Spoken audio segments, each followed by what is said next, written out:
Got gun, Hulk left slot, Dixie left, T left, Mercedes, wide chip, Ricky, Fever left, 75, Katie, Omaha. We're going.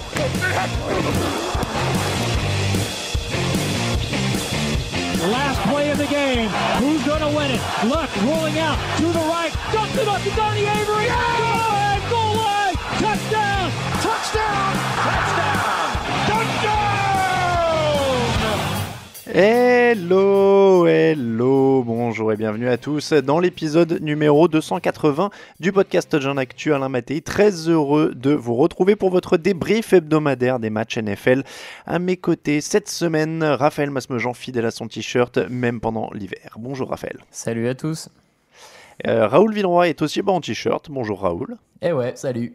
J'espère que vous avez passé un bon divisional week-end, messieurs, et à nos côtés à la technique, évidemment, Camille Sarabène est là. Bonjour Camille. Salut. On vous rappelle que le podcast Jean Actu du mardi vous est présenté par le Hard Rock Café Paris et ses soirées Game On tous les dimanches encore cette année. Alors du coup, le prochain, ce sera finale de conférence pour l'avant-dernier Game On de la saison, puisque le prochain, ce sera la grande soirée Super Bowl. Évidemment, les playoffs, ça continue donc avec le Divisional Weekend. Les Eagles, c'est terminé et les autres matchs, c'était un peu moins serré. On va revenir sur tout ce qui s'est passé et répondre à vos questions. Tout ça après un premier petit générique.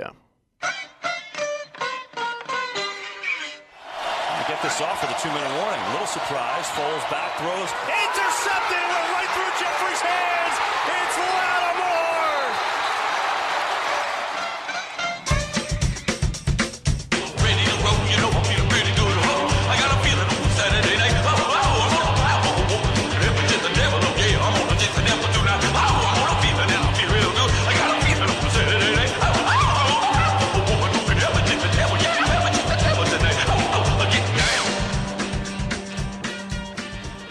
Saints 20, Eagles 14, le rêve est fini pour Philadelphie, messieurs. Les Eagles sont menés 14 à 0, 40 ça aurait été plus simple, 14 à 0 dans le premier quart et puis ils ont calé. New Orleans a mis la main sur le rythme du match, ils sont repassés devant. Ils ont eu le drive de la gang quand même, Philadelphie, après un field goal manqué de peu qui aurait pu tuer le match. On s'est dit la magie va peut-être encore opérer, mais cette fois Nick Foles a été intercepté, le ballon est passé à travers les mains d'Alshon Jeffrey, il a un peu ricoché. C'était beau cette histoire, mais c'est quand même assez logique que ça se termine, non ?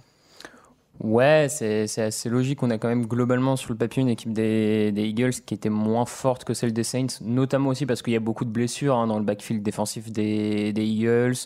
En cours de match, ils ont aussi perdu Brandon Brooks, Fletcher Cox a joué plusieurs snaps diminués, donc sur le papier, en termes de talent, il n'y a rien de choquant à ce que les Eagles finissent par perdre ce match.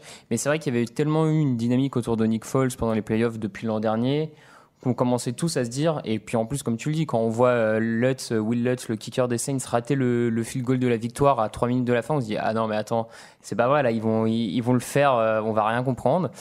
Et mine de rien, ils passent pas si loin que ça parce qu'ils se font intercepter sur les 20 yards des Saints. Donc ils ont fait un bon dernier drive, quoi. Parce que ça avait bien avancé en plus, c'est ça. Ils avançaient bien au moment où ils se font intercepter. Est-ce qu'ils vont pas un peu trop vite d'ailleurs ? Parce qu'ils avaient l'air de courir comme s'il restait plus qu'1 minute 30, alors qu'ils pouvaient laisser couler jusqu'au 2-minute warning à ce moment-là. C'est pas de la précipitation, mais est-ce qu'ils auraient pu se poser peut-être un petit peu plus ? Ils ont quand même leur défense a certes pris des coups et était diminuée, mais aurait pu. Je pense que dans ces cas-là, et c'est un peu la mentalité de Peterson, c'est d'aller à fond tout le temps. Ça leur aurait pas trop ressemblé d'essayer de gratter un peu le chrono et je sais pas si ça rentre dans leur plan de jeu. Eux, au contraire, ils avaient plutôt intérêt à essayer de marquer vite. Et puis derrière, t'as 1 minute 20 pour essayer d'arrêter Breeze, c'est pas impossible. 0 points et 3 jeux en terrain adverse quand même sur les 3 derniers quarts. Le jeu au sol bien maintenu, si je dis que c'est logique, c'est parce qu'ils ont quand même pas mal calé pendant une bonne partie du match après leur très bon premier quart-temps. Ouais, c'est ça, comme tu dis, quand t'arrives pas à atteindre le camp adverse en attaque dans une partie de football américain, ça devient tout de suite compliqué. Là, c'est arrivé après l'interception de Marshon Lattimore, c'est la première interception qui est vraiment un moment clé dans le match, puisque les Saints mènent les Eagles mènent 14-0, ils arrivent à nouveau dans le camp des Saints, et là, ça se casse, alors qu'ils auraient peut-être pu partir sur un 21-0, qui sait. Et derrière, le stade se réveille, vraiment tout côté New Orleans se remet en route. Donc, et après, effectivement, une équipe des Eagles qui est rentrée complètement dans le rang. Et là, du coup, moi, je mettrais aussi un peu la faute sur le coaching staff qui, quand même, à mon sens, a mis beaucoup trop de temps à trouver la solution en attaque. Passer 3 quarts temps sans gagner un first down. Je veux bien que le quarterback ait sa part de responsabilité, les joueurs forcément, mais il y a un moment où le coaching aurait dû trouver un peu plus de solutions quand même. Et t'aurais préconisé quoi, du coup ?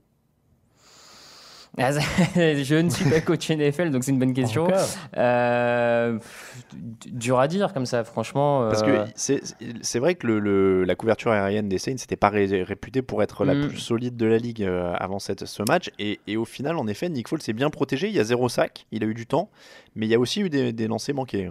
Ouais, il y a eu des lancers manqués. Mine de rien, ils ont 3 ou 4 pénalités sur la ligne de scrimmage parce que soit ils font un faux départ parce que le centre n'entend pas le snap, soit un des joueurs, enfin à cause de l'ambiance dans le stade, ils ont quand même 3-4 fois ils ont reculé de 5-10 yards. Ce qui, mine de rien, leur a mis des sacrés coups dans le drive. Et puis, je pense que la blessure du garde Brandon Brooks pour essayer d'installer le jeu au sol, même si on sait que la défense des Saints défend très bien la course, ça a quand même limité derrière. Smallwood arrivait beaucoup moins avancé au sol. Sproles arrivait toujours un peu, mais c'était pas suffisant. C'est pas un coureur que tu nourris de 40 portées, Darren Sproles. Donc voilà. Donc, c'est clairement un des axes de progrès. De toute façon, pour Philadelphie, on y reviendra. On peut y venir maintenant d'ailleurs pour boucler un peu le chapitre Philadelphie. Mais un des axes de progrès pendant l'intersaison, ça va être ça, non ? Ça va être d'installer un jeu au sol. Ouais, et même on regardait avec Raphaël juste avant, ils ont quand même beaucoup d'agents libres là qui arrivent à la fin de la saison, et il va falloir se pencher un peu sérieusement sur le renouvellement de cet effectif parce que voilà, t'arrives à être champion une année un peu alors miracle c'est un mot fort, mais par beaucoup d'éléments positifs, et parce qu'il y a un peu cette hype autour de Nick Foles. Là on a vu les limites cette année et le jeu au sol a posé un problème. Raphaël l'a dit aussi, moi je trouve que le moment où la première interception, que le public se met à gueuler et que derrière ça perturbe complètement la mécanique, c'est étonnant que ça arrive à une équipe comme ça qui était plutôt qui joue en plus dans un stade qui est un peu costaud aussi, où il y a de l'ambiance. Donc il y a des choses à voir. Le coaching staff a peut-être sa part de responsabilité aussi, à voir qu'est-ce qu'on va faire de Foles en fait maintenant. Foles, a priori, c'est un problème réglé, si je peux me permettre de le dire. On l'a vu même parler, lui, en conférence de presse. Il utilisait que le passé quand il parlait de Philadelphie. Donc, ça semble quand même bien. Voilà, il y a une option à 20 millions. Le choix, il est quand même... alors après, voilà, moi, je vous demande votre avis. Je l'ai plutôt exprimé le mien dans le papier sur les leçons de la semaine sur le site.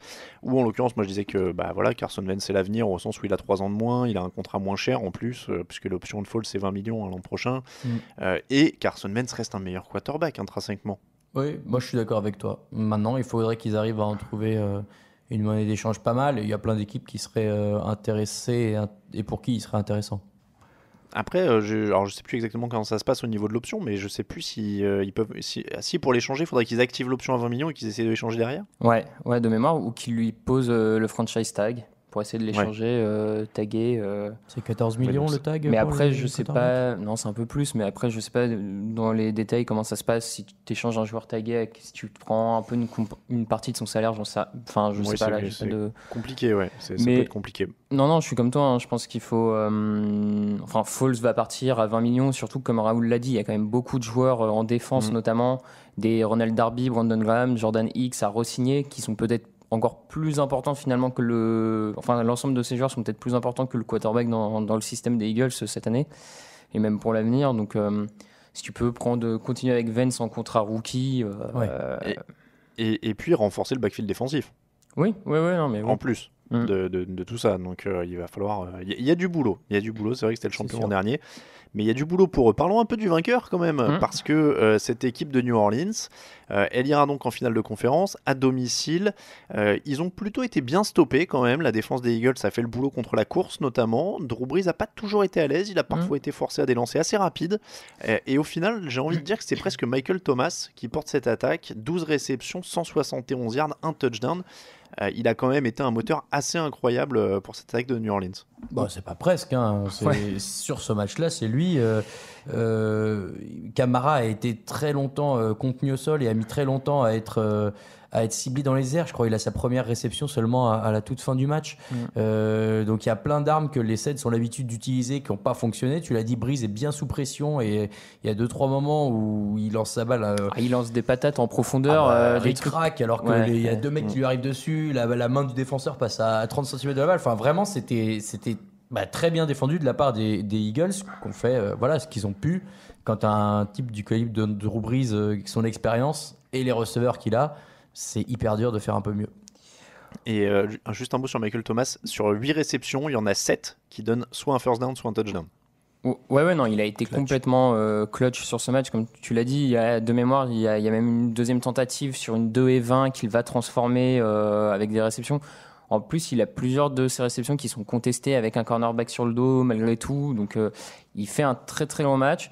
Comme tu l'as dit, une équipe des Saints qui offensivement a vraiment pas été emballante. Il y a eu beaucoup de fautes sur la ligne offensive. Je pense à Andrew Speed qui est responsable d'un holding, un false start, qui fait vraiment un match. Il fait 4 fautes, je crois. Ouais, peut-être même 4 pour un OL. Un match très médiocre. Moi, Drew Brees, j'ai été un peu inquiet quand même. Je l'ai vu lancer des passes en profondeur très, très, j'allais dire en avant. Ouais, sous-dosé pour le coup. Ce qui m'inquiète peut-être un peu pour la puissance de son bras avec l'âge à la fin d'une saison longue de 16-17 matchs. Je trouve qu'on en reparlera, mais je trouve qu'on a vu un peu la même chose avec Rivers sur certains moments qui faisait des passes un peu sous-dosées. Donc le poids de l'âge peut-être, ça demande à être confirmé, infirmé, on verra. Ce serait pas injustifié vu leur âge. Non, ce serait pas injustifié. Mais du coup, effectivement, une équipe des Saints qui s'est à mon sens plus reposée finalement sur sa défense, qui a su tout d'un coup stopper l'attaque des Eagles pour l'emporter. Et c'est là où moi je fais quand même des Saints le gros favori peut-être à mon sens pour le Super Bowl. C'est que je trouve vraiment que cette année c'est une des rares équipes qui a su gagner en défense et en attaque. Et ils l'ont encore montré là avec une défense qui a complètement bloqué le jeu au sol adverse. Bon, il y a encore quelques petits problèmes sur les cornerbacks, même si Marshon Lattimore se réveille bien avec 2 interceptions qui montrent que c'est un playmaker. Il faudra surveiller. PJ Williams et Eli Apple n'ont pas tout le temps été très sereins, mais globalement, une fois que les Saints ont fait leur interception après le 14-0, je les ai jamais trouvés paniqués. Ils sont remontés progressivement, sans s'affoler. Il y a ce drive énorme de 11 minutes, 18 jeux. Alors, c'est aussi ça, d'ailleurs, le tournant. C'est peut-être qu'ils ont pris la main sur le chrono, quoi. Ouais. Non, parce que c'est dans le 3e quart, ils ont un drive, en effet, qui dure une éternité. Et ils ont repris complètement le contrôle. Tu disais, on ne sentait pas de panique et ça devenait très, très méthodique, quoi. Ouais, c'est ça.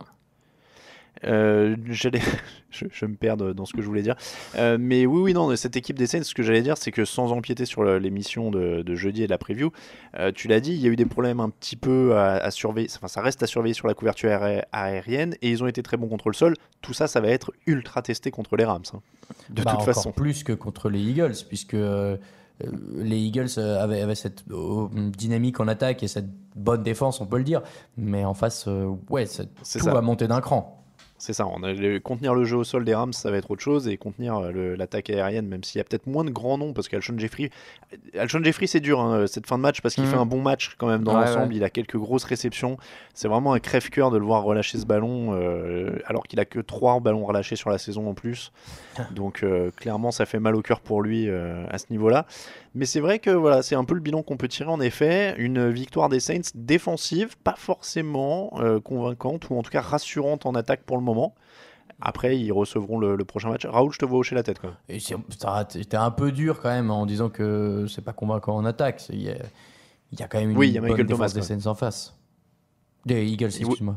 Non, il y a une bonne défense, évidemment. Mais c'était plus pour Drew Brees. Disons qu'il n'a pas été dominant. D'accord. Est-ce que c'est plus correct ? Je trouve que c'est plus correct. Bon, merci. C'est une entente. Nous sommes une équipe. Il n'a pas été le meilleur quarterback de ce week-end.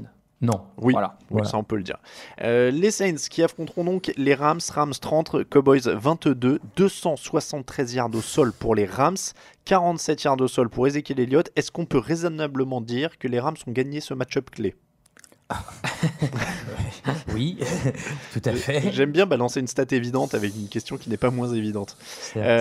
Alors on peut commencer peut-être par la ligne offensive, il faut leur rendre hommage parce que si on a 115 yards pour Todd Gurley et 123 pour C.J. Anderson, c'est parce que, et pour une fois je vais citer tous les linemen, Andrew Whitworth, Rob Havenstein, Austin Bleeth, John Sullivan et Roger Saffold sont là et ça a quand même été évidemment l'élément décisif. Ça a été l'élément décisif. Ils ont vraiment très très bien bloqué la ligne défensive de Dallas. Le run-stop de Dallas, qui était pourtant un des 5 meilleurs de la ligue, là ils en prennent 230 sur la tronche. Puis vraiment, si vous revoyez les actions, etc., je pense notamment au touchdown de Todd Gurley de 36 yards, où Gurley va plein centre, et vraiment il y a un couloir plein centre pour qu'il puisse passer. Il n'y a aucun adversaire à 2 mètres de lui, à gauche, à droite.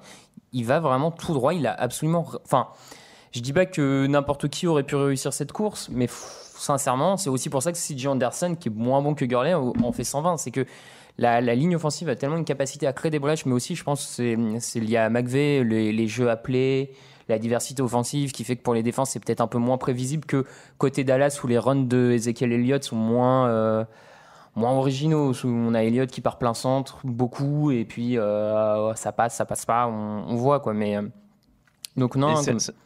C'est intéressant ce que tu dis en fait, parce que dans le podcast de NFL Network, Around the NFL, là, ils avaient exactement la même réflexion. Ils disaient que Sean McVay venait du coaching tree de l'arbre quand même Mike Shanahan à la base. Puisque si tu fais vraiment tout le... Et que Mike Shanahan, ça restait axé sur la course et que tu peux être créatif dans les jeux au sol. Même si c'est moins glamour et moins spectaculaire, tu peux être créatif dans les jeux au sol. Et clairement, c'est ce que font les Rams. C'est une assise quand même incroyable. 200, donc on a dit 37. C'est quand même... Et là encore, du coup, ça fait une domination parce qu'on l'a pas dit, les Saints, c'était 37 minutes de possession. Dans les 4 matchs cette semaine, il y a eu une énorme domination du chrono par l'équipe qui a gagné. Là, je crois que c'est 36 ou 38 par les Rams aussi. Donc voilà, ça fait une assise de dingue et ils ont mis la main sur le match aussi quand même pareil sereinement comme ça. Il y avait la question de Jared Goff. Raoul, est-ce qu'il a été aussi convaincant que le reste de l'attaque ? Il a 15 sur 28, 186 yards, il y a des lancers manqués, il y a une interception ratée de peu par la défense aussi. Disons que c'est difficile de l'évaluer dans ce match où le jeu au sol a quand même été la grosse arme offensive des Rams et je trouve pas qu'il ait fait un mauvais match pour autant. Il a fait ce qu'il fallait faire. Il manque peut-être un peu de soutien. Il n'y a pas de grands receveurs dans cette équipe, quoi. Donc c'est ça aussi qui l'empêche peut-être de briller, comme s'il pouvait avoir un très grand receveur comme un Alshon Jeffrey dont on parlait tout à l'heure. Ce serait de grands receveurs, et j'ajouterais même de tight end, parce que c'est son tight end Higbee qui fait un gros drop dans l'end zone de mémoire. La balle lui passe il est tout seul, il n'est même pas touché. La balle lui passe entre les mains, il l'a pas. Donc je rejoins Raoul sur le fait qu'il manque quand même de cast. Depuis la blessure de Cooper Kupp, c'était un peu plus compliqué. Après, je me fais l'avocat du diable, mais on oublie quand même trop souvent Brandon Cooks, qui est un joueur à plus de milliards sur 3 équipes différentes en 3 ans. C'est vrai. Non, mais je dis pas qu'il a une escouade de peintres en receveur, mais bon, voilà, il y a des quarterbacks qui sont mieux armés que lui. Non, mais oui, il a fait un bon match, on va pas se mentir. Tu as donné ce stat tout à l'heure. 186 yards, c'est pas fou, mais... Ouais, ça reste quand même un point d'interrogation pour moi au moment où ils vont aller au Superdome, s'il y a du bruit, s'ils se font stopper au sol un petit peu. Et que, voilà. J'ai l'impression qu'ils ont toujours quand même réussi à s'en sortir. Voilà, après c'est ça, c'est s'ils se font stopper au sol. C'est qu'en fait, là, on a vraiment l'impression que maintenant, les Rams sont rentrés dans une optique où ils vont aller chercher ce Super Bowl au sol. S'ils peuvent en coller 230 à chaque adversaire au sol et le faire lancer Goff 10 fois 18 ou 20 sans prendre trop de risques, ils s'en priveront pas. Et on l'a vu, Goff est aussi il est capable d'aller chercher des first down à la course. Il y a une tentative sur une 3e tentative où il va chercher un first down à la course pour continuer à faire descendre le chrono. Voilà, je pense que c'est une équipe qui va miser beaucoup sur son jeu au sol, et tant que ça va carburer et qu'ils vont pouvoir laisser toutes les attaques adverses sur le banc, Bah, En fait, c'est une sorte de fausse perception qu'on a, parce que c'est vrai que comme on dit Rams c'est égal attaque spectaculaire, on pense tout de suite aérien quand on pense attaque spectaculaire, mais en fait c'est une attaque spectaculaire basée sur le sol. Ouais. C'est ce que vous expliquez bien. Est-ce que leur défense, elle a été rassurante? J'ai l'impression qu'il y a vraiment deux niveaux. Ils bloquent complètement le sol. Il n'y a pas une course de plus de 6 yards dans ce match. Ce qui n'était pas attendu quand même. Hein. Voilà. Mais ils mettent très peu de pression sur le quarterback. Il y a un seul sac et il est quand même très très litigieux puisque il est plus touché par son tackle que par les défenseurs, Dak Prescott sur l'action. Donc, C'est clair. donc est-ce qu'ils ont été rassurants? Le jeu au sol bloqué, ça te rassure, Raphaël? Ouais, moi ça me rassure. Je me demande un peu si le manque de pass rush, c'est pas un choix quand même volontaire de Wade Phillips de garder plus d'hommes dans la boîte, de peut-être empêcher comme ça, en envoyant très peu de mecs sur Prescott, c'est mine de rien se garder des joueurs qui surveillent un Ezekiel Elliott qui pourrait ressortir à la réception du backfield. C'est surveiller que Prescott ne sorte pas de sa poche, ne fasse pas des jeux, ne fasse pas durer le jeu en fait en cherchant à éviter la pression. Et à quelque part, en maintenant Prescott plus ou moins tranquille dans sa poche, c'est peut-être pas un si mauvais choix au final parce que certes il avait le temps de lancer, mais ses receveurs se démarquaient pas forcément. Elliott restait proche parce que il voulait pas. Je pense vraiment que c'était un plan de jeu. C'était bloquer la course avant tout avec beaucoup d'hommes dans la boîte. Et puis après, s'il y a pression... Non. Ça s'explique très bien, en effet. Après, je suis d'accord avec Raphaël que c'est peut-être un plan de jeu. Maintenant, c'était risqué parce que Dak Prescott, il a quand même pas... et l'attaque des Cowboys en général, à part Ezekiel Elliott, mais ça a plutôt bien fonctionné. Gallup a fait un super match. Amari Cooper fait vraiment du bien à Dak Prescott aussi. Et je trouve que sur ce match-là, les Cowboys n'ont pas été honteux en attaque, loin de là. Et ils ont vraiment tiré... de ce qu'ils pouvaient faire, ils ont tiré la substantifique moelle. C'est risqué, juste pour répondre, c'est effectivement un peu risqué, mais d'un autre côté, moi je pense vraiment que ça leur a permis de gagner cette bataille du chrono. C'est qu'en empêchant Dallas de jouer au sol, ils ont empêché Dallas de mettre la main vraiment longtemps sur le ballon comme Dallas a l'habitude de le faire, comme il l'avait fait face aux Seahawks.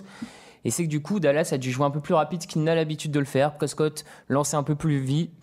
Et je pense que c'est pas plus mal pour la défense des Rams de pas rester trop longtemps sur le terrain, de pas s'exposer trop. Je pense que c'était une affaire bien menée, même si, comme tu dis, Dallas est loin d'être ridicule. Ils sont pas. Globalement, Los Angeles a dominé. Enfin, je veux dire, c'est. Oui, c'est ça. Oui. Dak Prescott est à 20 sur 32, 260 yards, un touchdown. Il a été relativement propre. Il n'y a pas grand-chose à lui reprocher non plus sur ce match. Non, en fait, en regardant ce match-là, moi j'ai regardé en 40 minutes là, le condensé. C'est juste en fait la meilleure équipe qui a gagné. Simplement, les Cowboys pouvaient rien faire de mieux. Tu sentais tout de suite que les Rams avaient la main sur ce match-là et que quoi que les Cowboys fassent, et en le faisant même très bien, ils n'avaient pas beaucoup de chances de remonter. Est-ce qu'il faut être déçu quand même par la défense notamment, qui a été très bonne pendant la saison, là, qui a eu un trou d'air sur le sol, et notamment les jeunes, Leighton Van Der Esch, Jalen Smith, qui n'ont pas brillé et qui auraient pu en effet être meilleurs. Après, c'est quasiment des rookies. Alors Smith c'est deuxième, mais Van Der Esch c'est rookie.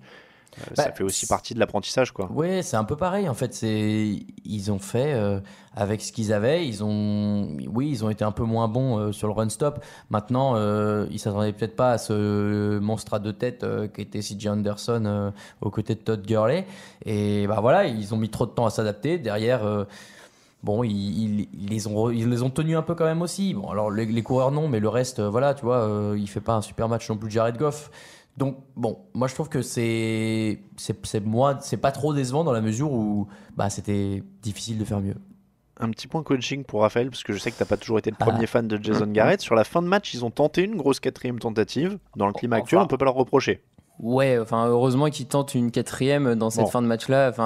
Je veux dire, s'ils la tentent pas là. Alors, par contre, derrière, ils se sont fait marcher dessus et ils n'ont pas tenté l'onside kick. Sachant qu'ils ont forcé qu'un seul punt dans tout le match, c'était peut-être un peu osé ça. Ouais, oui, je pense que c'était une petite erreur, mais si tu veux, encore une fois, pour moi, Garrett est pas, en étant mené, en ayant son plan de jeu, Elliott qui passait pas, il a pas su trouver les ressources.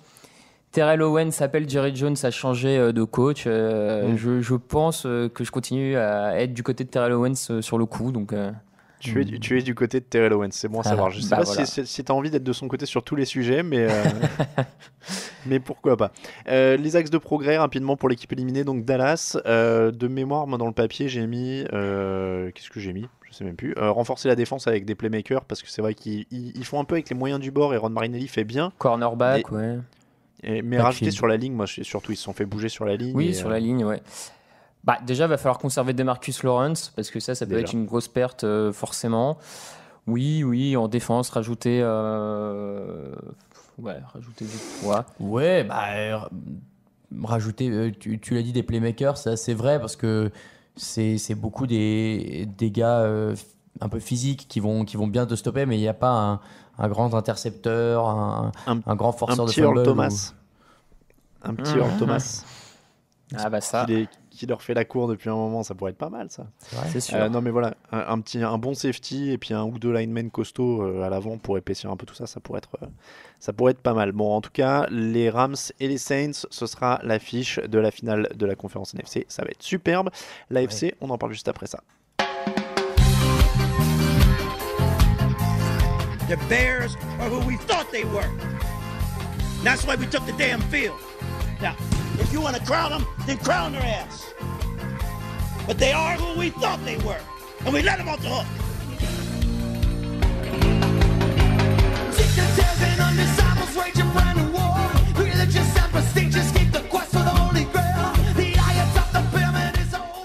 La conférence AFC, messieurs, voulez-vous qu'on commence avec le match où on s'est ennuyé ou avec le match où on s'est ennuyé Parce que ça n'a pas été la conférence la plus passionnante, on va pas se le cacher.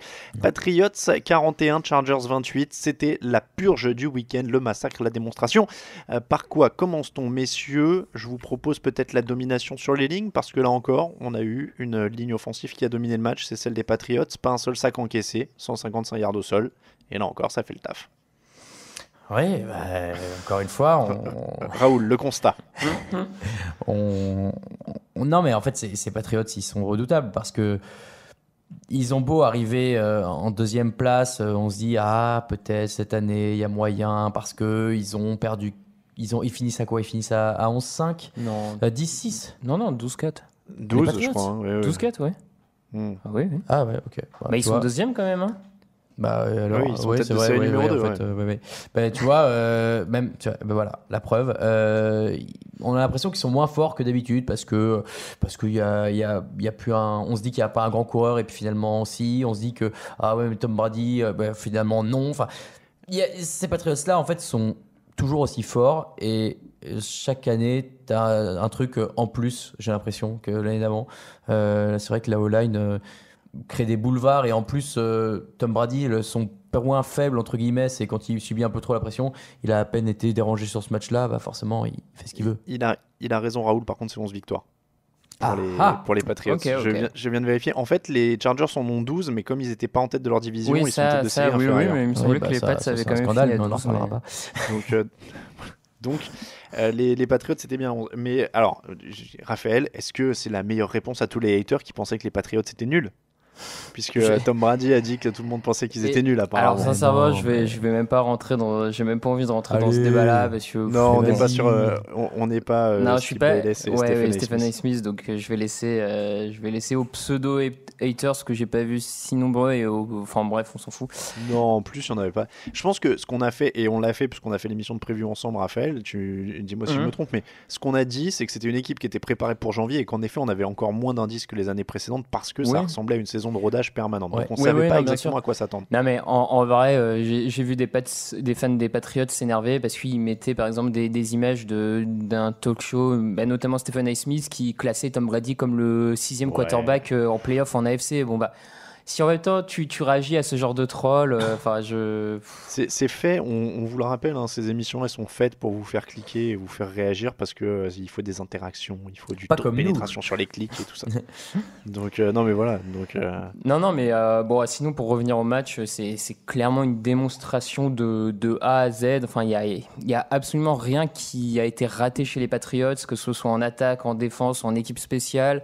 Les drives ils étaient chirurgicaux, c'était méthodique. Des petites passes par moment, du jeu au sol. Et puis, c'est vraiment cet aspect que les Patriots n'hésitent jamais à faire, c'est si on fait 6 courses de suite, on n'hésite pas à les faire pour qu'à la 7e, ce soit une passe vers Edelman tout d'un coup de 15 yards et les mecs s'y attendent pas. Et ça, ils le font admirablement bien. Et voilà, c'est une équipe qui roule. Ils ont gagné le gros match-up qui était clairement la ligne offensive des Patriots contre Bosa Ingram. Ils l'ont... Les deux comparses ont été totalement absents, ouais, invisibles.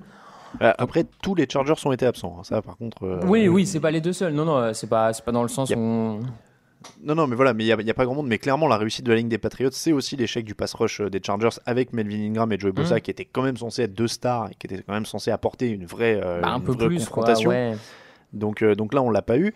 Les Patriots, tu l'as dit, après, c'est ça, quoi. C'est que le mot-clé, c'est un peu l'efficacité. Je crois que c'est un peu ce qu'on s'est dit quand on regardait. C'est qu'ils gâchent rien. Ils font pas les erreurs que font le punt qui est relâché. On a l'impression qu'ils font pas ces erreurs-là, que c'est pas glamour, mais que c'est exécuté à la perfection. Tom Brady, distille, il est à 33 sur 44, 343 yards, un touchdown. Sonny Mitchell, c'est le coureur. Moi, je m'en rappelle, au moment de la draft, je m'étais dit pourquoi ils rajoutent un coureur aux 12 coureurs qu'ils ont déjà. Ils ont Sonny Mitchell qui rajoute ça, James White qui prend 15 passes encore pour ajouter de la variété. Julian Edelman qui nous sonne quand même, on va pas dire qu'il était impressionnant pendant la saison, là il l'est, 9 réceptions, 151 yards, il est énorme. Et on parlait de stats avec Michael Thomas tout à l'heure, sur les 9 réceptions d'Edelman, il y a 8 first down. Ah oui, non, donc pareil, ultra clutch. Donc voilà, hyper efficace. En défense, ils ont complètement embrouillé la ligne et la protection des Chargers avec des blitz, avec des choses un peu créatives. Et c'est là où on voit que Belichick reste quand même un génie défensif parce qu'il crée des plans de jeu d'une semaine après l'autre pour embrouiller ce qu'il y a en face. Donc, parce que les pass rushers des Patriots, eux, on connaît à peine leur nom, mais ils ont mis la pression. C'est pas Bosa et Ingram, mais ils ont mis la pression, on est d'accord. Oui, ils ont mis la pression, mais après, c'est tout le savoir-faire Patriots. Un joueur comme Trey Flowers, c'est bien moins médiatique que Ingram et Bosa, mais dans l'impact, vraiment sur ce qui se fait sur le terrain, et un joueur tout autant précieux. Hein. Et puis, cette année, mine de rien, ça change la donne par rapport aux autres années. On a quand même un Donta Hightower qui joue 98% des snaps. On a un Kayvon Noy excellent, Stephen Gilmore en dehors du premier drive où il prend la misère sur Keenan Allen qui lui fait un double move machin. En dehors de ça, Gilmore, il a été impérial. Il a tout. Il est All-Pro. Hein. Oui, non mais voilà, je veux dire. Bon. Mais je me rappelle qu'on avait eu une émission, je crois, vers le milieu de la saison où on avait justement analysé la défense des Patriots qui était sur le mieux. Mais je trouve que ça reflète vraiment bien cette saison de New England où on a eu du mal. Il y a des moments où ça avait l'air mieux, il y a des moments où ils étaient un peu moins bien. On a aussi entendu que Brady était peut-être un peu plus touché au genou que ce qu'on pensait et que ça a pu influer. Bon, Rob Gronkowski est quand même pas impressionnant lui pour le coup sur ce match, c'est le seul. Hein. Je sais plus qui c'est qui a demandé sur le chat de l'équipe dimanche soir, est-ce qu'il a toujours été aussi lent, Rob Gronkowski? Ah, c'est moi. Sur une de ses réceptions, je l'ai trouvé particulièrement lent. Après, j'avais le souvenir d'un mec un peu plus vif, quoi. Non mais il a toujours pas l'air. Bon après il dégage quand même deux mecs qui essayent de lui tomber dessus. Hein, je veux dire, ça reste un monstre, hein, mais. Il est toujours grand et costaud. Hein, ça, c'est sûr que pour le plaquer, faut toujours y aller. Mais ce que je veux dire, c'est que visuellement, il est plus haut niveau, par exemple, d'un point de vue visuel, hein, d'un Travis Kelce en AFC. Ouais. Ou dans Par contre, Gronkowski est hyper précieux sur les blocs. Hein. Encore une fois, il a fait un nombre de blocs sur la ligne offensive. Pour ses coureurs, pour protéger Tom Brady, qui a été impressionnant. Ouais, et puis c'est un joueur d'expérience du coup quand même. Oui, non, donc il a pu il connaît bien la maison et le système aussi, donc ça aide. Ouais. Philip Rivers, 25 sur 51, 331 yards, 3 touchdowns, une interception. Il n'a pas vraiment été à la hauteur. On va pas se mentir, Philip Rivers de ce match comme toute son équipe. Hein. Mais Raoul, est-ce que tu ressors un peu déçu? C'était quand même une des dernières occasions probablement pour lui d'atteindre le Super Bowl. Alors, il n'a pas franchement tiré tout le groupe vers le haut. Un peu déçu, non, énormément déçu, on peut le dire. Non, mais en fait, ce qui est terrible avec et c'est aussi pour ça que c'est très décevant, c'est que tu l'as dit, Rivers, il a plus 40 ans devant lui. Cette équipe-là, elle semblait avoir ce qu'il faut, notamment en défense, ce qui était nouveau chez les Chargers pour faire mieux.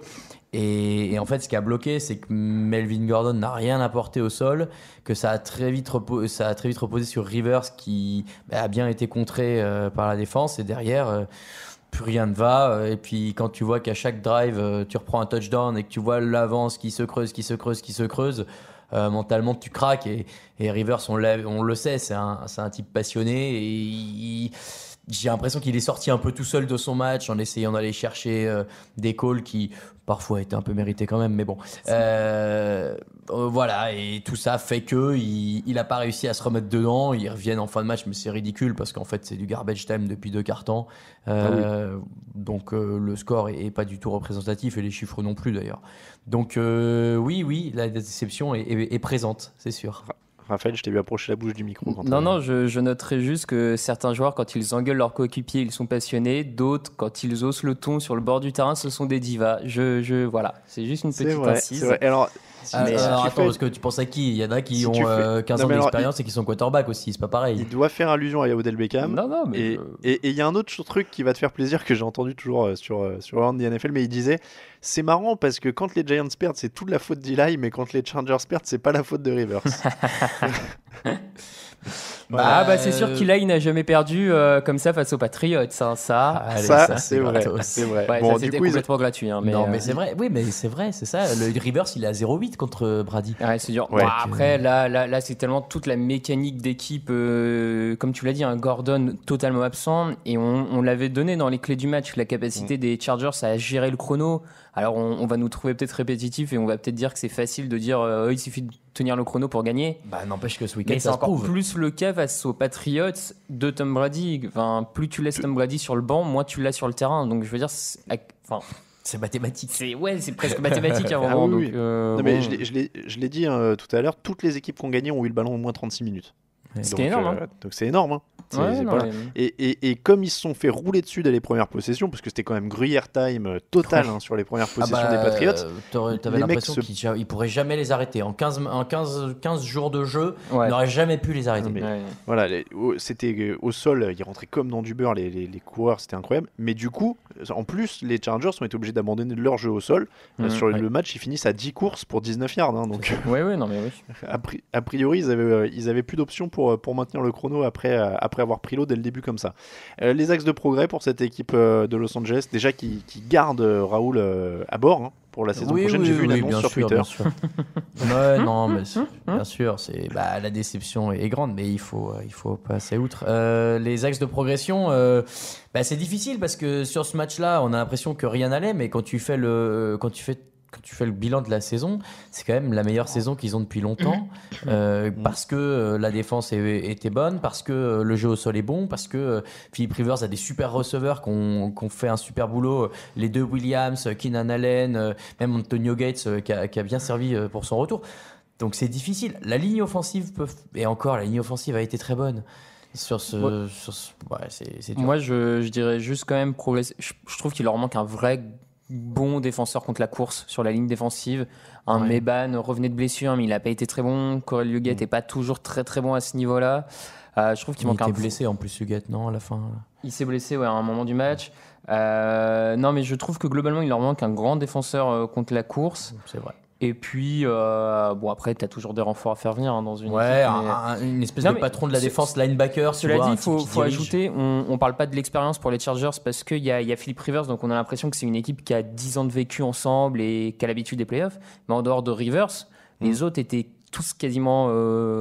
Rivers et Gates, les autres, c'est tous des jeunes. Enfin, c'était le premier match pour toutes les squads défensifs, quasiment, c'était leur premier match de playoff. Peut-être Meban en avait fait avec les Seahawks, mais ouais, voilà, mais globalement, les stars défensives, les Derwin James, les Bosa, les Ingram, c'était leur premier match de playoff. Voilà, apprentissage. Ouais, apprentissage, c'est vrai. Chiefs 31, Colts 13. Là aussi, c'était net et quasiment sans bavure. Les Colts ont marqué leurs points sur un punt bloqué et un touchdown en fin de match. Autant dire pas grand-chose. Les Chiefs sont rapidement menés 17-0. Pas de suspense non plus.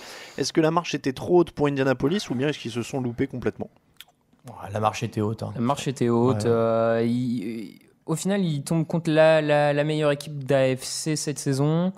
Une équipe des Colts que personne ne voyait en play-off. Certains les voyaient à 4 victoires, d'autres plutôt autour de 7, 8. Enfin bref, une équipe qui a surperformé par rapport à ce qui était attendu. Enfin, on l'a déjà tous dit plusieurs fois, mais avec un coach qui arrive au dernier moment, des Andrew Luck. Voilà, la marge devait être trop haute pour une équipe de Kansas City qui finalement a le même groupe depuis pas mal de temps, qui a juste rajouté cette saison Patrick Mahomes un peu comme cerise sur le gâteau pour Andy Reid. Une sacrée cerise, on pourra y revenir, hein, mais oui, je pense que la marche était trop haute, tout simplement. Ouais, et puis les Chiefs ont vu ce qui les attendait avec les Colts la semaine dernière. Ils ont eu le temps de s'y préparer. Et on sait que c'est une équipe qui prépare bien les matchs. Donc, ouais, c'est pas surprenant. On l'avait tous mis les Chiefs. La surprise, en tout cas, ce qu'on attendait peut-être pas à ce point-là, c'était de voir Indianapolis à 91 yards à la mi-temps et une défense des Chiefs qui, là, pour le coup, a haussé son niveau de jeu. Dee Ford et Chris Jones ont mis la pression. 2 sacs pour Justin Houston. Charvarius Ward qui a bien bossé sur T.Y. Hilton. Est-ce que ça y est, c'est la clé? On va avoir une défense des Chiefs, ou en tout cas, sur ce match, déjà ça s'annonce bien. Et là, ils peuvent aller au bout s'ils ont ce niveau-là. Ah bah s'ils maintiennent ce niveau, ça devient sérieusement inquiétant. Pas inquiétant, ça devient préoccupant pour les Patriots. Et effectivement, je suis d'accord avec toi, la défense surprend. Maintenant, on savait qu'elle avait du potentiel, cette défense-là, et notamment le pass rush. C'est des joueurs premier de la ligue. Ouais, voilà, c'est des joueurs de talent qu'on connaît.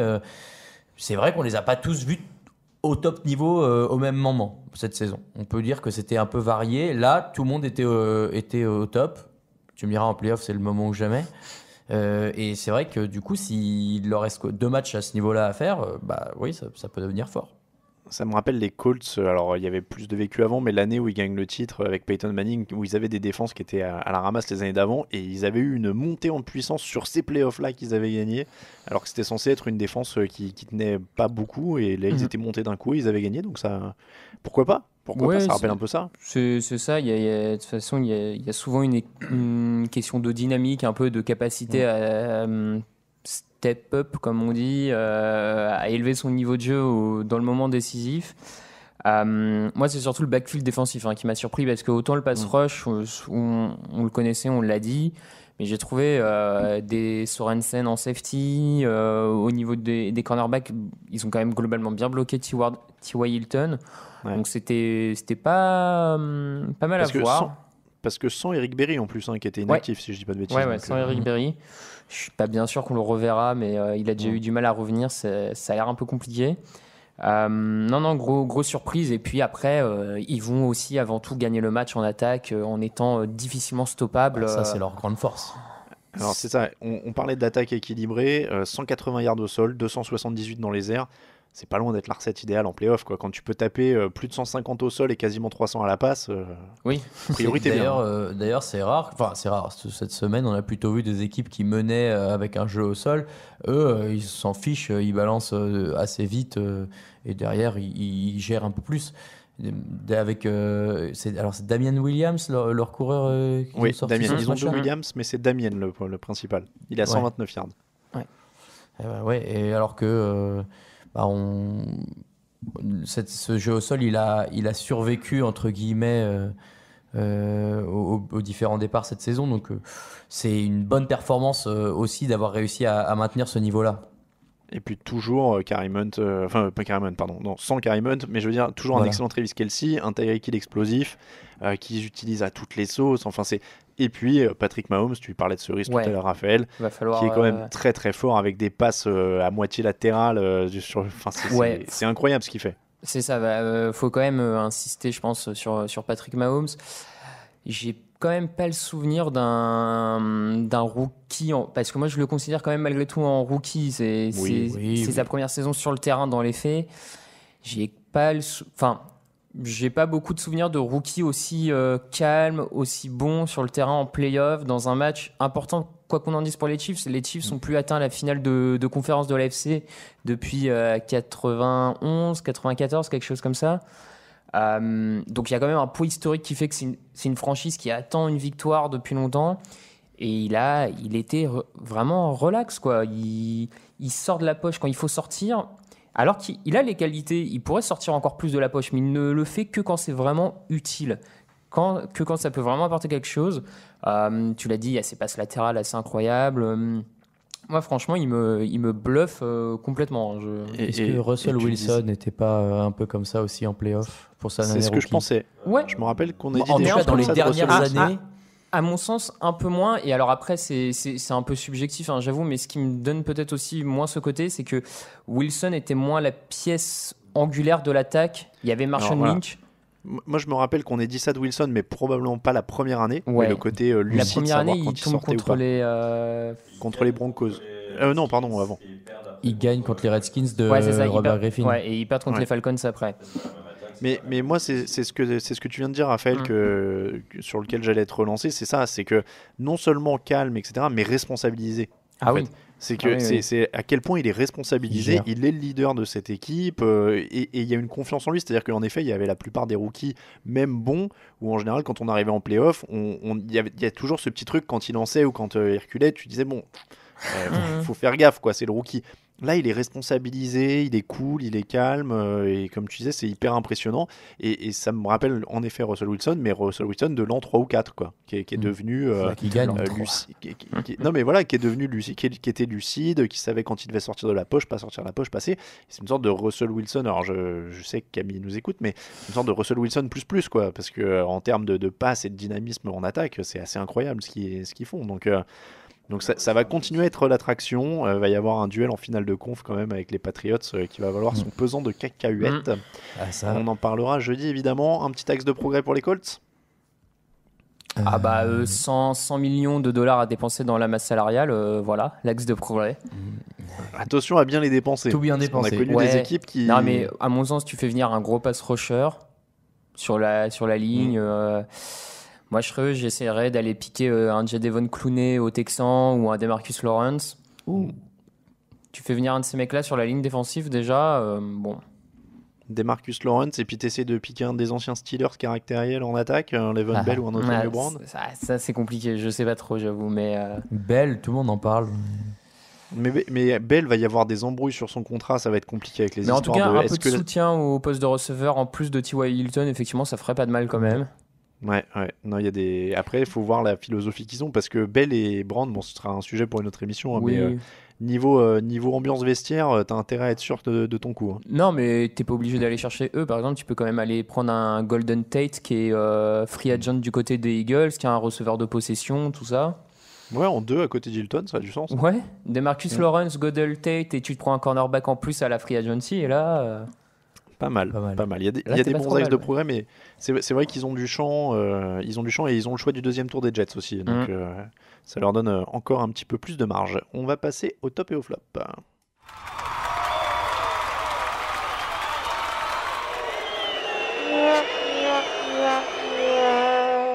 Vos tops, messieurs. Raphaël, allez. Et ben en top, je pensais pas le dire un jour, mais je vais remercier les Eagles qui J'ai ont quand peur. même apporté un petit lot de fun dans ces playoffs, en sortant 2 performances très serrées, en sortant un coup de pied sur les poteaux, un drive presque de la victoire. On s'est quand même pas... Et puis toute cette espèce de mystique autour de Nick Foles, pendant un moment où on s'est dit à 14-0, enfin sur le chat interne, on était en train de se dire ça y est quoi, Ouais. Nick Foles, c'est Saint-Nick quoi. Et bon voilà, c'était le côté un peu fun quoi des playoffs, j'ai trouvé. Donc merci à eux. Clairement, ils nous ont apporté de la joie dans ce C'est vrai. week-end un peu morose. Raoul, Moi, je voudrais qu'on prenne un moment pour féliciter Andy Reid, dont on parle pas souvent, mais qui fait quand même, depuis qu'il est arrivé à Kansas City, tous les ans, il y a du progrès. Il gère cet effectif hyper bien. On s'est souvent moqué de sa gestion du chrono, de ses calls un peu étranges avec il le jeu reste au encore sol. un match. Hein. Ouais, mais ça progresse tous les mais ans. oui. Depuis qu'il est là, ça progresse tous les ans et ils font des bons recrutements, ils gèrent bien les effectifs. Il n'y a pas de grosses têtes, tu vois, les fortes têtes à la Marcus Peters. Bon bah voilà, ils se sont fait évincer. Et bah, finalement, les Chiefs, qui sont pas l'équipe, et on dit souvent ce mot là, l'équipe la plus glamour de la NFL, bah finalement, depuis cette année et l'arrivée de Mahomes aussi, c'est vrai. Mais je rappelle que la tête pensante derrière tout ça, c'est Andy Reid, et je trouve qu'on ne le souligne pas assez. clairement, là, cette année, leur attaque, elle a rendu le Missouri glamour. Hein. C'est pas la première destination touristique. Ce qui est un sacré. Ouais, c'est pas la première destination touristique, mais là, c'est quand même une sacrée performance. En parlant de destination touristique, mon top, il est un peu ironique, mais j'ai beaucoup aimé regarder le match des Rams Et j'avais lu un bouquin humoristique un jour d'un mec qui disait que Los Angeles c'était une ville qui avait pas d'âme et que tous les gens là-bas c'était des sortes de vampires qui venaient juste pour être acteurs et pour le pognon et tout ça. Et j'ai adoré voir le défilé de poseurs qui se sont découverts fans des Rams, qui avaient tous une petite casquette qui avait l'air d'avoir été offerte par l'attaché de presse à l'entrée, tu sais, de l'équipe. Et ils étaient tous fans des Rams, il y avait des stars de partout et tout. Ils étaient tous contents d'être là. Je trouvais ça très mignon. Donc, et par contre, LeBron James, il faut le souligner parce qu'il y a des gens qui ont vu une vidéo de LeBron James dans le vestiaire des Rams avant le match et tout le monde a dit ouais, officiellement il est supporter des Cowboys, il les a trahis, tout de suite il retourne sa veste parce qu'il habite à LA. Et donc le mec a été obligé de se justifier sur Instagram en expliquant qu'il voulait juste aller pisser et qu'on l'a emmené aux toilettes les plus proches et qu'il fallait passer par le vestiaire des Rams. Et ça se tient parce qu'il dit bonjour à personne, hein, il fait juste tracer dans le vestiaire dans la vidéo. Donc voilà. Le flop. Raphaël ou Raoul? Le flop, globalement le niveau des affiches en AFC qui a été un peu décevant, alors que souvent le divisional ou week-end est un peu le plus pas loin d'être le plus sexy de l'année avec ses 4 matchs à fort enjeu, et là ça a un peu fait flop quoi. C'est vrai, ça peut être un week-end de folie, on va pas se mentir. On a vu notre live tweet d'hier à base de gifs de bâillement et tout ça, c'était pas la folie. Raoul? Je vais être obligé de dire les Chargers, après la bonne saison qu'ils font, de finir sur une note aussi ridicule, hein, finalement, quand tu te fais mener aussi, rapidement comme ça et quand tu encaisses ces 5 touchdowns sur les 5 premiers drives. Enfin, si tu comptes que le punt recouvert, c'est le même drive. Donc voilà. Chargers, ils sont obligés d'être le flop. Le seul petit truc un peu sympa dans ce match, c'est peut-être le dernier touchdown lancé de Rivers à Antonio Gates après toutes ces années. Petit moment. Mais Gates, il a dit qu'il voulait continuer. Hein, donc, Ah ouais? Bon, écoute, on espère, mais bon, voilà. Moi j'en ai 2 des flops. Il y en a un qui, tu vas voir, ça revient vers toi à un moment, Raphaël, mais c'est le coup de sifflet en première mi-temps pour arrêter donc l'action où Dak Prescott échappait à la pression, où il est un peu malmené, mais il essaie de continuer, il essaie de se débattre. En plus c'est sur une 3e tentative, donc il siffle le sac, alors que ça les fait reculer. Je crois que ça les met même hors de portée de field goal. Enfin bref, ils essayaient d'en faire quelque chose et c'est un coup de sifflet qui est complètement idiot à mon sens. Et du coup, imagine s'il y avait eu ce coup de sifflet là sur le helmet catch. Au moment où ils prennent le maillot de Manning, bim, l'action est terminée, les Patriots sont champions. C'est pour ça que c'est l'histoire. Hein. Voilà, non mais c'est pour ça que je dis que ce coup de sifflet il doit pas exister. Il faut laisser l'action se dérouler. Et puis un autre flop, on en a parlé justement, tu parlais du chat interne hier, mais les plaquages avec l'épaule hier, je trouvais ça magnifique. À un moment, il y a Malcolm Jenkins qui arrive, qui met juste l'épaule droite contre le mec en se disant ça va le faire tomber, en oubliant que le type est un athlète préparé avec des bons appuis a priori et que c'est pas vraiment un coup d'épaule qui va le faire tomber. Plaquer avec les bras quoi, si vous voulez éventuellement faire tomber les gars. Tiens d'ailleurs, j'en profite, je relis ça, mais je crois que les Patriots n'ont raté aucun plaquage sur les 3 premiers cartons. On parlait de bien faire les choses et de faire les choses proprement et d'avoir un bon coaching. Ça fait partie aussi de ça, donc c'est qu'ils ont juste pas essayé de plaquer avec l'épaule tout le temps. Voilà pour les tops et les flops, on passe aux questions.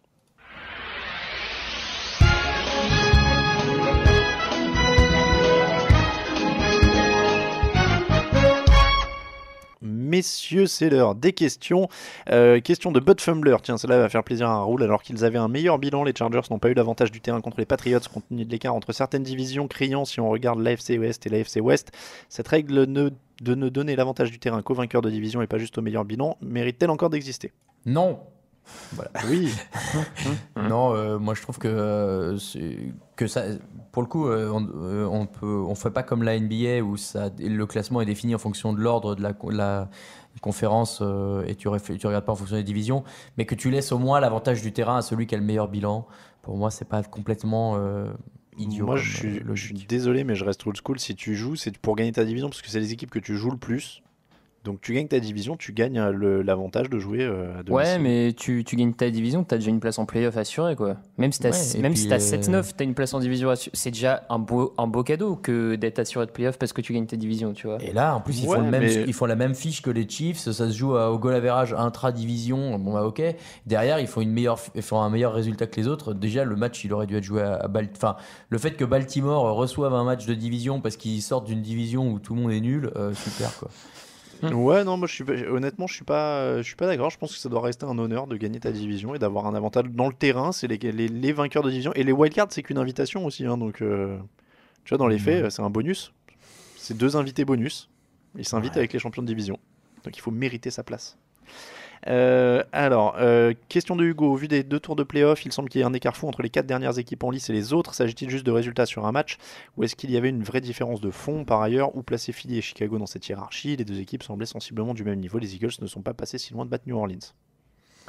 C'était Hugo qui demandait. Je suis d'accord que sur ce week-end, il y a eu des différences criantes. Maintenant, et même quand tu prends certaines équipes qui ont été éliminées au premier tour, sur l'ensemble de la saison, c'était loin d'être immérité qu'elles soient là. Et notamment, tu vois, les Bears dont ils parlent, les Bears, ils se font éliminer de très peu, et contre les Saints, ils auraient probablement pas été ridicules non plus. Donc, sur ces matchs-là, effectivement, c'est criant. Je pense que c'est un peu moins vrai. C'est une ligue paritaire, mais au bout d'un moment, il faut bien qu'il y ait des meilleures équipes que d'autres. Oui, bien sûr. Oui, il y a des meilleurs. Puis, faut pas oublier aussi qu'il y a une histoire quand même, malgré tout, de match-up en football américain. Quand tu as autant de joueurs sur le terrain, il y a des équipes qui correspondent mieux à d'autres. Enfin, moi, je suis pas persuadé que, par exemple, si les Patriots avaient affronté les Ravens ce week-end, je suis pas persuadé qu'ils les auraient battus aussi facilement qu'ils n'ont battu les Chargers, par exemple. Voilà, il y a des trucs de match-up comme ça. Il y a des équipes qui sont mieux pour d'autres. Donc, ça veut, faut pas. Une question un peu sur le même thème. Juju, 3 des 4 matchs se sont globalement terminés à la mi-temps. Cela est-il révélateur de la différence de niveau entre les équipes ou la semaine de repos, préparation supplémentaire est-elle pour beaucoup? Tu vois, c'est marrant parce que la semaine dernière, on parlait, et Sébastien Séjean nous le disait, que la semaine de repos, c'est pas toujours une bonne chose parce que tu perds un peu le rythme et que tu t'entraînes un peu moins et que, au contraire, les équipes, elles arrivent rodées et dans la même dynamique. Finalement, l'inverse a été prouvé ce week-end, mais honnêtement, je pense qu'il n'y a pas de vraie règle de ça. Et puis il y a quand même un truc qui est évident, c'est que si elles ont la semaine de repos, c'est qu'elles sont meilleures à la base, ces équipes. Aussi. Ouais. Les Saints, les Chiefs, les Patriots et les Rams ont été meilleurs déjà en saison régulière que les équipes qui arrivaient sur eux. D'ailleurs, en parlant de meilleurs, je ne sais pas si c'est dans les questions, mais on aurait pu en parler en toute fin de résumé des matchs. On va quand même avoir, pour la première fois de l'histoire, les 4 meilleures attaques au point qui s'affrontent en finale de conférence. C'est vrai. Totalement l'attaque. Donc le défense gagne les championnats, on prend encore un petit coup, mais... on va voir celui qui arrive à défendre. Parce que pour l'instant, il y avait les questions de Gogoog qui collaient. Comme ça, on va enchaîner. Tout au long de la saison, on a vu des attaques aériennes flamboyantes et majoritaires. Or, depuis le début des playoffs, hormis le match Saints-Eagles, j'ai l'impression que c'est la course qui fait avancer les équipes. Comment expliquer un tel écart? Si l'attaque au sol est plus sûre, efficace, pourquoi n'est-elle pas majoritaire, surtout lorsqu'on lit tout au long de l'année que chaque match est important? C'était une question de Gogoog. Ça rejoint ce qu'on a dit un peu sur le fait de garder le ballon, de sortir l'attaque adverse du terrain, et d'autant plus quand tu affrontes des attaques très fortes, je pense que les 4 équipes restantes vont vouloir garder le ballon. Mais sa question, elle est pas bête. Pourquoi ils font pas ça dès la saison régulière? Parce que je pense qu'il y a peu d'équipes qui ont des très bonnes lignes offensives qui leur permettent de courir 200 yards par match. Mais possible aussi. Je pense que ça joue aussi, tu vois. Le physique des coureurs est pas résistant à ce point, quoi. Il y a ça aussi. Tiens, une autre question sur le même thème, Marc Widerland. On vous a entendu dire une défense plus un jeu au sol égale Super Bowl. Les résultats montrent l'inverse. Baltimore, Chicago, Dallas. Comment l'expliquer si ce n'est par l'absence d'un quarterback de qualité? C'est sûrement la dernière campagne de... Alors, il y a plusieurs questions. Alors, ça, c'était la première. Mais alors, justement, je trouve que la question de Marc, il dit, on vous a entendu dire défense plus jeu au sol égale Super Bowl. Les résultats montrent l'inverse avec Baltimore, Chicago, Dallas. Je suis pas tout à fait d'accord avec sa question. Je trouve que justement, les résultats, ils montrent qu'on a raison, puisque défense jeu au sol, c'est exactement ce qu'ont fait les équipes qui ont gagné ce week-end. Même si c'était pas Dallas, Chicago et Baltimore. On est d'accord? Avoir un jeu au sol, ça veut pas dire avoir un bon jeu au sol pendant la saison, ça veut dire gagner sur un match grâce à ton jeu au sol.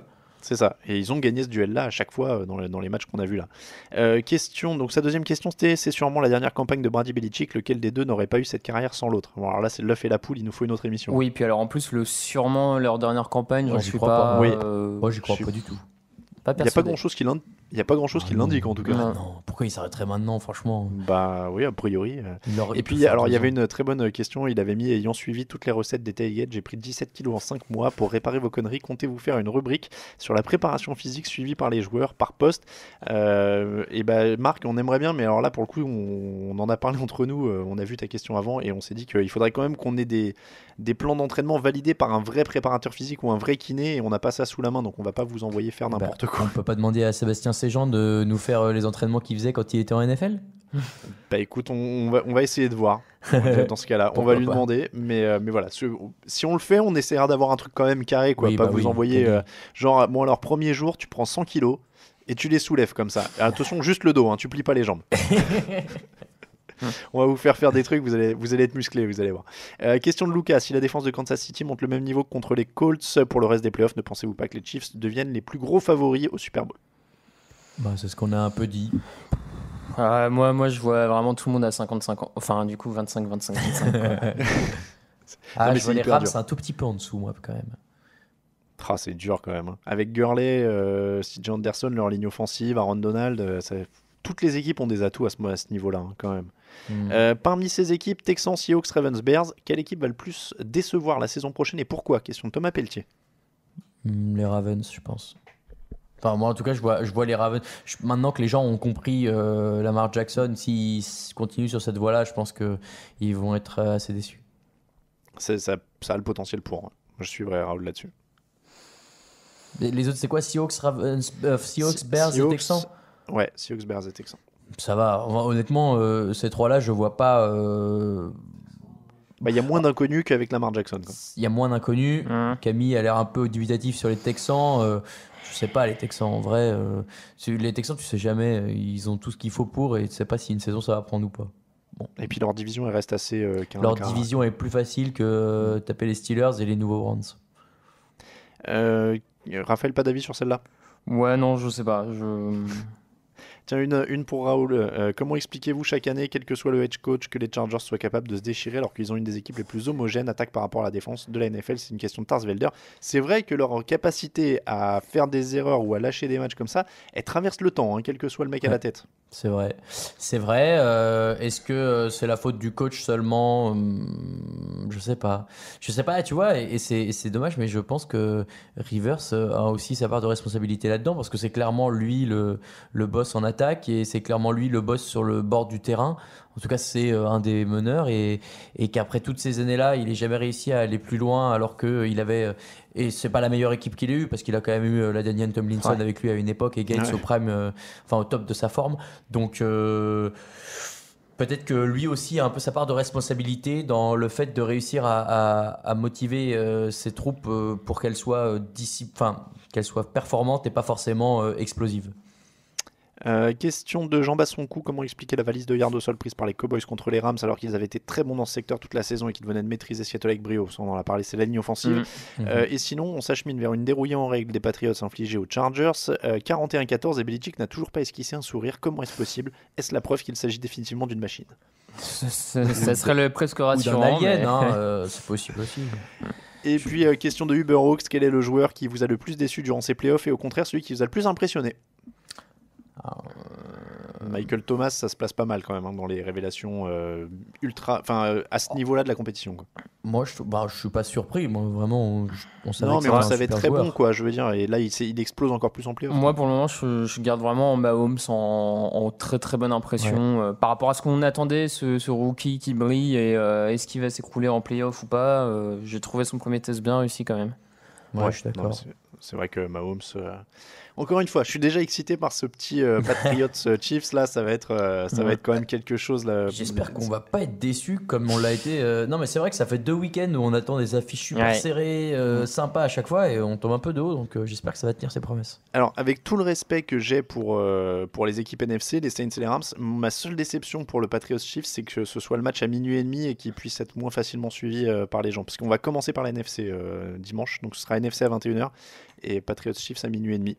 Donc, c'est 21h Ouais, 21h à minuit 30 pour les finales de conf. Donc voilà, mais bon, ça va être 2 magnifiques matchs. Si vous avez l'occasion, évidemment, prenez le temps de les suivre en direct. On va normalement s'éclater et on en parlera justement, messieurs, jeudi dans la preview. Je vous remercie beaucoup. C'est la fin de l'épisode numéro 280 du podcast Jean Actu. Parce que oui, j'ai eu la flemme de préparer un 2-minute warning. Désolé. Voilà, on est lundi, j'ai oublié le 2-minute warning. C'est comme ça que c'est terminé. On est trop en avance au score. On n'a pas besoin de faire un 2-minute warning. Exactement, voilà, exactement. Merci beaucoup Raphaël, merci beaucoup Raoul pour cette présence dès le lundi. Merci beaucoup Camille Saraben aussi d'avoir assuré la technique. Je crois que c'est une première, un débrief comme ça dans la foulée le lundi des playoffs. Mais j'en ai pas le souvenir. Oui. J'étais le premier surpris d'ailleurs. On est dans la réaction. Bon, c'est comme ça que se termine l'épisode 280. Merci de nous avoir suivis. On se retrouve jeudi pour la preview du week-end. Le fauteuil, ce sera dimanche à nouveau. On revient au dimanche, évidemment. Il n'y a plus de match le samedi. À quelle heure, du coup, le fauteuil, pardon, parce que si c'est 21h le match je sais pas, du coup, si je fais 19-20 ou 20-21 à définir, mais peut-être 20-21, non, juste avant le match. Après, c'était pas mal de faire un peu en avance parce qu'on pouvait déborder. Donc, c'est toi le boss. Je sais pas. Tiens, je vais définir. N'hésitez pas à laisser dans les commentaires quelle heure vous voulez. Je pense 19-20, ça me paraît pas mal. Allez, on vous rappelle donc que le podcast du mardi, c'est le Hard Rock Café Paris qui vous le présente. Les soirées Game On le dimanche, avant la finale de conférence, évidemment. Il y a la Happy Hour pour ceux qui viennent voir les matchs. Et puis la soirée Super Bowl. On va mettre les ventes sur le site très prochainement. Je crois que c'est demain ou mercredi. On met l'article avec les préventes. Merci de nous avoir suivis. Merci si vous nous soutenez sur Tipeee. J'avais oublié quelques noms ces dernières semaines. Donc on remercie The Nico, MVP76, Swaff99, JCG 78, Kevin 22, Moulins Boy, Benjamin Vasselon, G Pogam, Danton QB et Simon C. Merci de nous suivre et merci de nous soutenir à tous si vous voulez nous soutenir. Donc Tipeee, et bien sûr n'hésitez pas à laisser des évaluations et des commentaires, que ce soit sur iTunes, enfin Apple Podcast pardon, et toutes les autres plateformes. Vous pouvez vous abonner sur Spotify depuis cette année. On vous le rappelle, pour nous suivre, Twitter @TDActu, Facebook @TDActu et Instagram TouchdownActu. Twitter pour les persos, Raphaël_TDA, Raoul VDG, Camille Saraben et Alain Mattei. Le site c'est touchdownactu.com. On vous remercie beaucoup de nous suivre. On vous dit à jeudi pour la preview des énormes affiches des finales de conférence. Ciao ciao.